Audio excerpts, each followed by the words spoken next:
Em nome do Pai, do Filho e do Espírito Santo. Amém. Podemos sentar-nos, meus queridos irmãos e irmãs, irmãos que nos acompanham também através dessa transmissão. Hoje é o segundo domingo depois da festa da Epifania. E a partir desse domingo, a igreja vai nos convidar agora a um longo percurso no qual nós vamos meditar, vamos contemplar a vida pública de Jesus, o ministério de Jesus. Até agora contemplamos o seu nascimento, a sua infância. E a vida de Jesus, o seu ministério, começa exatamente, juntamente com o batismo, com esse episódio que nós conhecemos como as bodas de Caná. Esse evangelho tem uma importância muito grande, é muito querido por nós, essa passagem do evangelho, e tem uma riqueza de ensinamentos que nós nem podemos comentar todo o evangelho, senão teríamos que prolongar a missa, não é? Então vamos assim escolher algumas passagens para a nossa reflexão, coisas que podemos levar como ensinamento para a nossa vida através da palavra de Deus. Primeira coisa que gostaria de convidá-los a nós meditarmos, a atitude de Nossa Senhora. O evangelho destaca a presença de Nossa Senhora, não é? Ela é mencionada como uma presença de protagonista. Ela não está ali como mais um dos convidados. O evangelho destaca, e estava ali a mãe de Jesus. E Nossa Senhora nunca está por acaso, nunca está ociosa, nunca está em vão. E Nossa Senhora percebe que o casal vai passar por um grande constrangimento pelo fato de que o vinho não deu. E nós vamos tirar como lição, na atitude de Nossa Senhora, nós podemos ver, meus irmãos, duas maneiras de nós olharmos para o próximo. Duas formas de nós vermos a desgraça, a infelicidade, o erro do nosso irmão. Um primeiro olhar seria um olhar curioso e frio. Imaginemos que alguém ali na festa, não é, percebe que o vinho está diminuindo e que fosse uma pessoa que não tivesse um bom coração. E ela ia começar então a falar com os outros, olha, vai acontecer um vexame aí, hein? O vinho está acabando. Já percebeu que o garçom está botando só meia taça? Que está demorando mais a circular na festa? Não calcularam bem. Esses noivos não sabem fazer festa. É um absurdo convidar a gente e não ter o suficiente para todo mundo. Se fosse o tempo das redes sociais, então, ia começar a postar, né? Ia inventar até hashtag para dizer que estava faltando o vinho. Uma maneira de agir. Foi essa de Nossa Senhora? Não. Nossa Senhora também viu. Ela logo percebeu. Coração de mãe, olhar solícito, ela logo percebeu. E Nossa Senhora falou? Falou. Ela comentou a tristeza do casal? Sim, ela comentou, mas ela falou com quem podia resolver. Ela não saiu espalhando para todo mundo. Certamente Nossa Senhora chamou Jesus um pouco à parte. E Nossa Senhora também não ficou dizendo, olha meu filho, eles calcularam mal, eles foram descuidados, tinha muita gente. Tem até um bispo muito santo que fala assim, bom, um detalhe dessa festa também é que Jesus foi e levou 12 homens com ele, que certamente não foram para tomar água, não é? É um bispo muito santo que faz esse comentário, né? E Nossa Senhora não deu nenhuma dessas explicações, ela simplesmente chamou Jesus e falou, meu filho, eles não têm vinho. Só isso, sem precisar falar mais. E por que Nossa Senhora falou tão pouco? Porque ela não precisa falar muito com o seu filho. Ela se comunica com o seu filho mais pelo coração do que com as palavras, mais pelo olhar do que pelas suas palavras. Mãe sabe muito bem que é assim, né? Nossas mães às vezes nos dizem muito mais através de um olhar do que com aquilo que elas falam. Então, poucas palavras foram suficientes para Nossa Senhora manifestar a Jesus o que estava acontecendo. Meus irmãos, é hora de agora nós aplicarmos a nossa vida. Qual é o nosso olhar?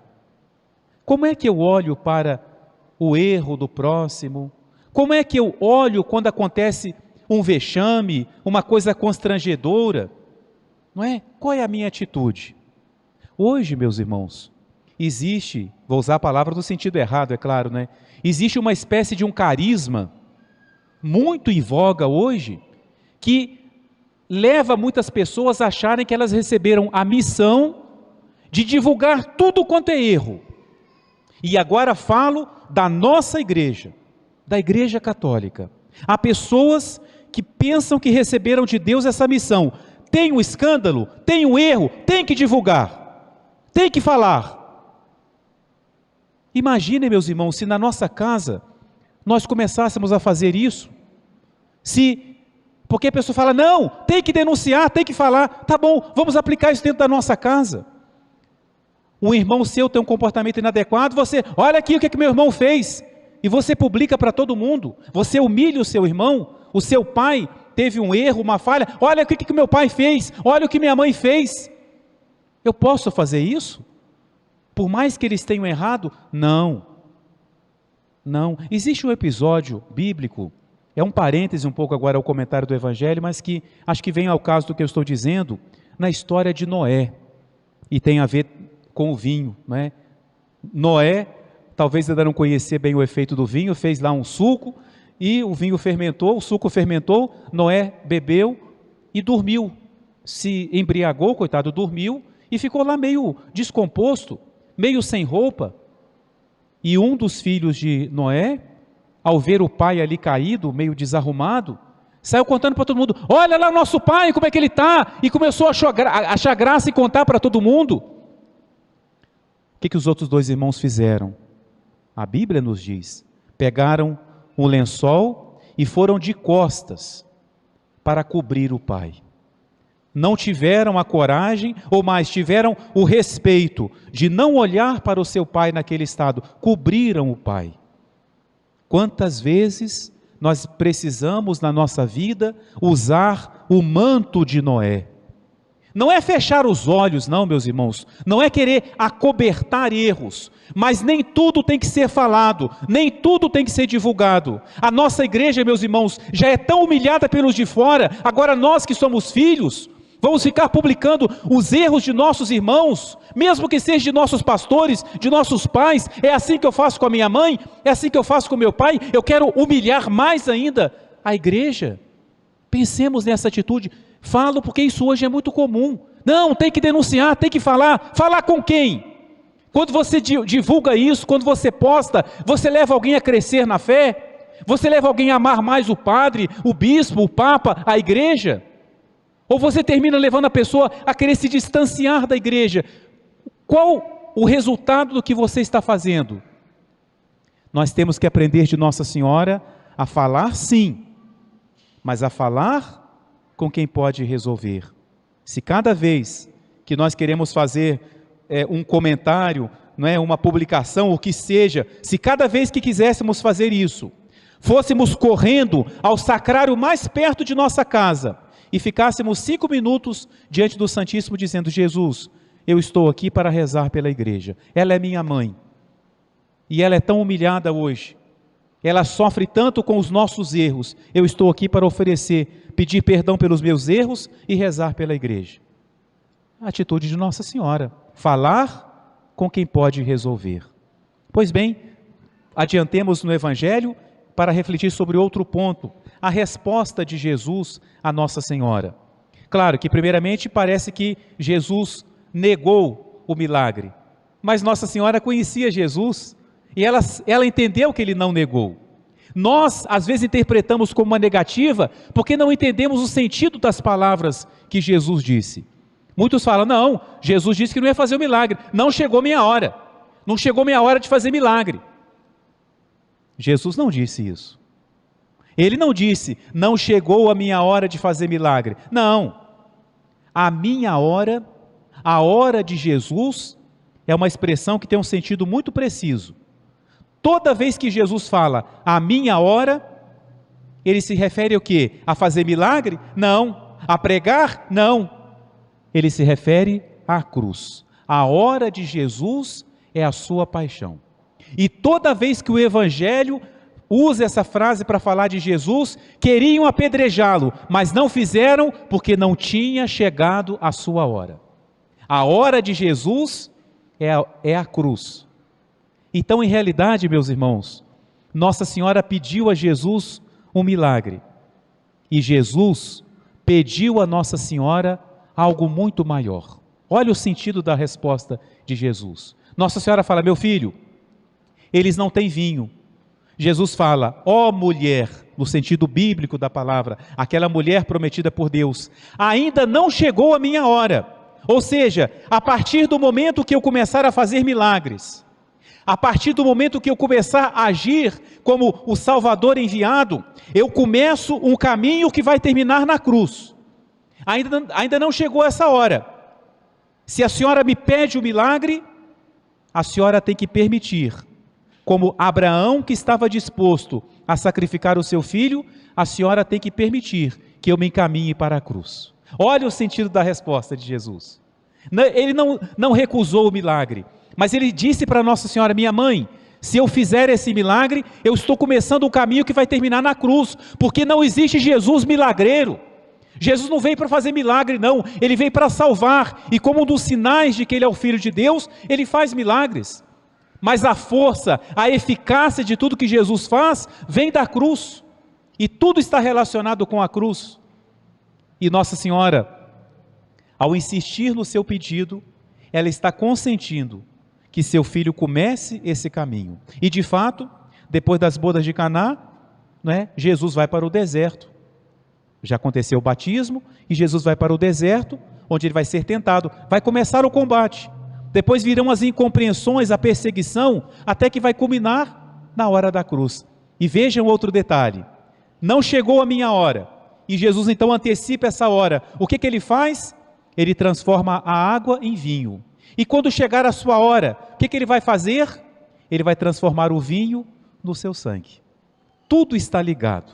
É um caminho que Jesus começa e que Nossa Senhora aceita. Então, essa é a resposta de Jesus: eu vou iniciar a minha hora pelo pedido de Nossa Senhora. E Nossa Senhora entendeu, porque ao dizer para os servos: façam o que meu filho disser, ela entendeu que ele estava dizendo que sim, ele iria fazer, mas que ela entendesse o sentido do que iria acontecer. Outro ponto para nossa reflexão: a atitude dos serventes, dos servos, dos garçons. Nossa Senhora fala para eles assim: olha, façam o que ele disser, Jesus. Porque Nossa Senhora sabia como que Jesus ia fazer o milagre? Provavelmente não. E Jesus então fala para eles: encham as talhas de água. Os judeus sempre, quando entram na casa, lavam as mãos, lavam os pés, lavam o rosto. Ao receber os hóspedes, eles lavam as mãos do hóspede, lavam o rosto, como o Evangelho nos mostra várias vezes. Como todo mundo já estava na casa, essa cerimônia já tinha acontecido. As talhas estavam vazias. Então Jesus fala: encham essas talhas de água. 6 talhas, cada talha 40 litros. Parece uma ordem simples. Era só pegar a talha, chegar na torneira e encher. Mas torneira naquele tempo, água dentro de casa naquele tempo, se as talhas estavam dentro de casa, porque não havia água dentro de casa. Então encher as talhas de pedra, eram grandes, eram pesadas, significava ou levá-las lá fora, ou significava dar muitas viagens no cântaro, no balde, para encher aquelas talhas. E os serventes poderiam falar assim: mas encher agora para quê? Se já fizemos as purificações. Ou então poderiam dizer: não podemos, nós temos que servir as pessoas, isso é um trabalho inútil agora, que vai nos atrapalhar. E algum servente mais ousado poderia falar para Jesus: quem é o Senhor para nos dar uma ordem? Nós estamos a serviço dos noivos. E aí, meus irmãos, é uma lição para nós: eles não falam nada, eles fazem o que Jesus pede, eles fazem o que Nossa Senhora mandou: façam o que meu filho lhes disser. Enchem as talhas, e o milagre acontece na mão dos serventes. Assim como a pesca milagrosa aconteceu nas mãos de Pedro, nas redes de Pedro, porque ele acreditou e fez o que Jesus mandou, o milagre também acontece na mão do servente, porque eles acreditaram no que Jesus disse. Um deles, ao levar a água até o chefe dos serventes, quando vai servir, em vez de água, sai vinho. Ali aconteceu o milagre, na mão daquele simples servo. Por quê? Porque ele obedeceu ao que Jesus falou. É preciso colocar em prática a palavra de Deus, não é? Deus pode fazer milagres na nossa obediência, na nossa docilidade à sua vontade. Então essa lição também que os serventes dão para cada um de nós. Depois, meus irmãos, no final do Evangelho, uma frase também importante para nós. Diz assim São João: este foi o primeiro dos sinais de Jesus, ele manifestou a sua glória e diz, e seus discípulos creram nele. Ou seja, os discípulos de Jesus, São Pedro, São Tiago, São João, acreditavam em Jesus sim, mas ainda tinham as suas dúvidas. Será que nós não estamos fazendo uma loucura seguindo esse mestre? Esse mestre que não tem casa, que nos mandou deixar tudo, e que fala que temos que viver desapegados, esse mestre que é recusado pelos grandes, pelos sábios. Será que não é loucura o que nós estamos fazendo?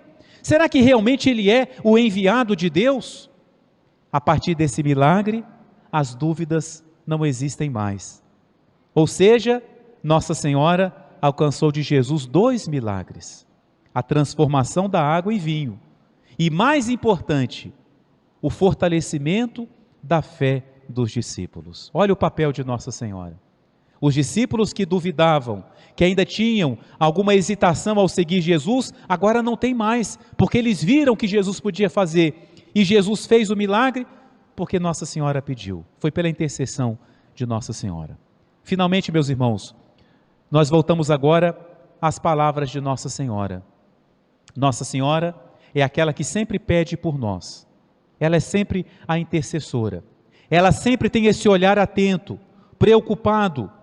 Nós sabemos que uma das características do quadro de Nossa Senhora do Perpétuo Socorro é que os olhos são grandes, a boca é pequena e os olhos são grandes. É porque Nossa Senhora está sempre com os olhos abertos, sempre aquela mãe solícita que consegue olhar e pensar em todos os filhos e nunca descansa, porque ela se preocupa com os seus filhos. Nossa Senhora disse para Jesus: meu filho, eles não têm vinho. Meus irmãos, se Nossa Senhora for fazer hoje essa oração a Jesus, referindo-se a cada um de nós, o que ela diria?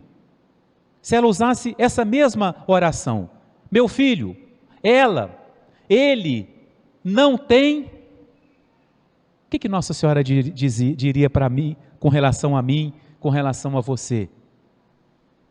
É a nossa reflexão. Digamos a Nossa Senhora, na nossa oração, o que nos falta. Minha mãe, o que falta na minha vida é a fé. O que falta na minha vida é a confiança, é a pureza, é a coragem. O que falta na nossa vida? É a humildade, é a fortaleza. Digamos isso a Nossa Senhora e ela vai dizer para Jesus: Senhor, Jesus, meu filho, ele não tem. Ela só vai completar a frase. Talvez ela espere de nós que nós reconheçamos aquilo que nos falta, que nós também passemos por esse constrangimento de reconhecer que não temos tudo, que nós não vamos dar conta, e que ela peça a Jesus aquilo que falta para nós. Muitos interpretam que nesse pedido de Nossa Senhora, no vinho, o vinho na Bíblia muitas vezes é usado para simbolizar a alegria. Então, o que Nossa Senhora pedia para aquele casal também era alegria. Que não falte a alegria naquele lar. Quem sabe nós precisamos também dessa graça, da verdadeira alegria, da verdadeira paz no coração, a alegria que vai nascer da confiança, a alegria que vai nascer dessa certeza que existe um Deus, que já começou a sua hora e que veio como nosso Salvador. A alegria, a confiança que nasce em nosso coração ao saber que temos uma mãe de olhos abertos, atentos, não para contar para os outros, não para ficar decepcionada, mas ela fala com aquele que pode nos ajudar, ela fala com aquele que pode trazer a solução para todos os nossos problemas. Eles não têm vinho, o que é que nós não temos? Digamos a Nossa Senhora para que ela diga por nós a seu Filho Jesus. Em nome do Pai, e do Filho, e do Espírito Santo. Amém.